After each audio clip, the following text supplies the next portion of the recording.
This skill training video has been produced by Semka in collaboration with PSSC and CNK. This video is aligned with the job role Industrial Electrician QP code PSS/Q1705, NOS code PSS/N1709. Now going to learn the step-by-step procedure to perform control panel wiring of industrial AC motors. Here we will make end termination of 3.5 core 25 square millimeter cable to motor starter panel, for which we need glanding and crimping of cable. We will see step-by-step process for the same. But before this, we will ensure through the Mega that cable insulation of the cable which we are going to connect is proper. Before Mega, we will separate all the cable core, for which, as you are seeing, we are removing the outer sheath of the cable. After that, we will remove the galvanized iron armor. Now we are separating all the three-phase and neutral conductor, and from each conductor we are removing the insulation.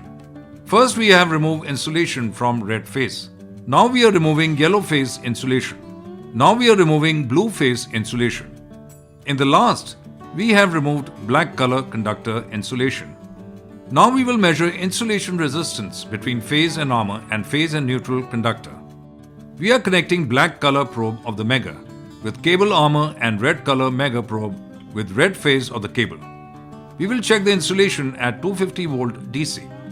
We have selected 250 volt DC in the Mega. Now we are pressing test button. Value coming at around 192.5 giga-ohm, showing the Mega value is good. Same way we will check the other phase insulation and will get ensure that the value is good. Now we are checking insulation resistance between phase to phase of the cable, for which we have connected black probe of Mega with red phase of cable and red probe of Mega with yellow phase of the cable. Now we are applying 500 volt DC and pressing test button.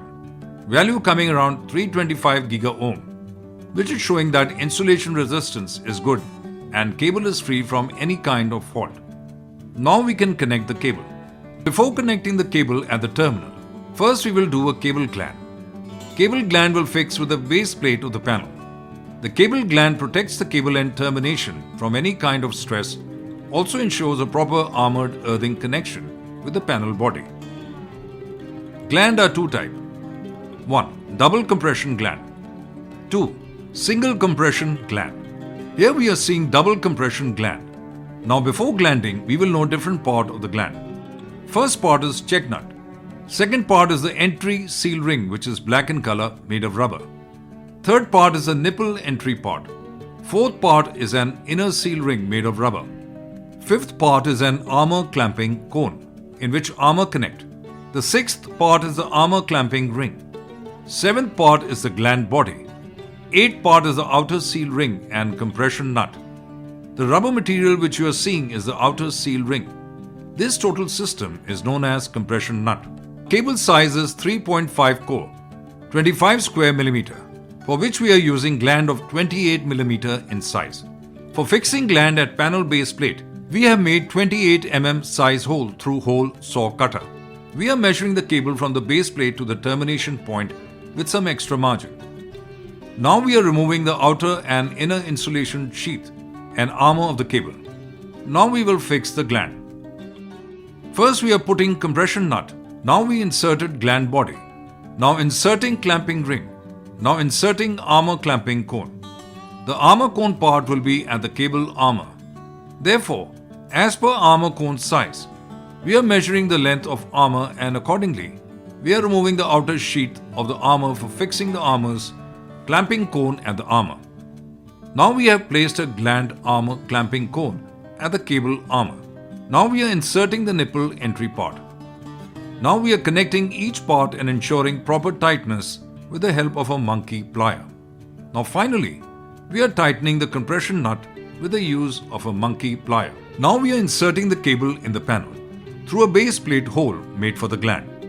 Now we are inserting the final check nut of the gland, which will tighten properly with the panel gland plate. By this way, our cable glanding completed. Now we will see step-by-step process for cable crimping.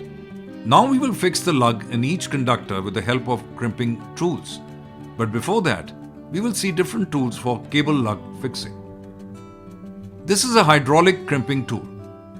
Now you are seeing a crimping terminal of size 25 square millimeters. As the cable conductor size is 25 square millimeters, therefore we have selected a 25 square millimeter crimping terminal. Now you are seeing 25 square millimeter lug for phase, and for neutral, which is 16 square millimeters in size, we will use a 16 square millimeter lug. With the help of a wire stripper, we have removed the conductor insulation of the appropriate size. Now lug will be inserted into the conductor. Now we are inserting a lug in each conductor as per size. Now we are inserting a crimping terminal of the appropriate size in a hydraulic crimping tool. Now we have placed the yellow phase conductor with lug into the crimping terminal and now pumping the crimping tool. Now you can see crimping of yellow phase cable lug completed. Now the same way, we will do crimping of remaining phase and neutral. Contactor controls circuits. Push button operation. Now we will see the motor starter panels component. Now you are seeing contactor, which is electromechanical switches that allow you to start and stop the flow of current in one circuit. A key feature is that the control circuit powering a contactor is electrically isolated from the circuits being switched.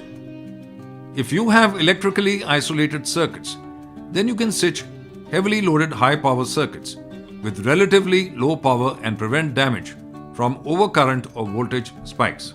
Contactors can be used wherever turning a machine on or off remotely, that is from a distance, with a smaller input signal is preferred or needed. Electric motor control, lighting installations and ignition systems in cars are some of the applications. Here we are using for start and stop operation of the motor. Contactors are available based on different power ratings. We can select a contactor based on the following. Contactor ratings depend on the main circuit being switched by the contactor with maximum switching voltage and maximum switching current. You are seeing here the power contactor of 25 ampere. Coil ratings of the contactor must be based on rated coil voltage, pickup voltage, dropout voltage and operating current. Here we have selected a contactor of coil voltage 240 volt AC. Now you are seeing auxiliary contacts. Auxiliary contacts are used to monitor or protect primary switching devices like power indicator lights that tell you if a machine is turned on or not. There are normally open NO or normally closed NC type auxiliary contacts available as add-on block. NO is normally open. The contacts are normally open and close the contacts when the switch is activated. NC is normally closed when there is no power for the switch to be actuated. One NO, one NC is generally used in contactors. That is, industrial power relays and manual switches like emergency stop buttons. When the relay contactor gets energized, the auxiliary changes contact from NC to NO. Mechanical relays create a clicking sound that indicates the movement of auxiliary contact. You can see the panel main board in which indication light of on, off, for which we are using NO-NC contacts.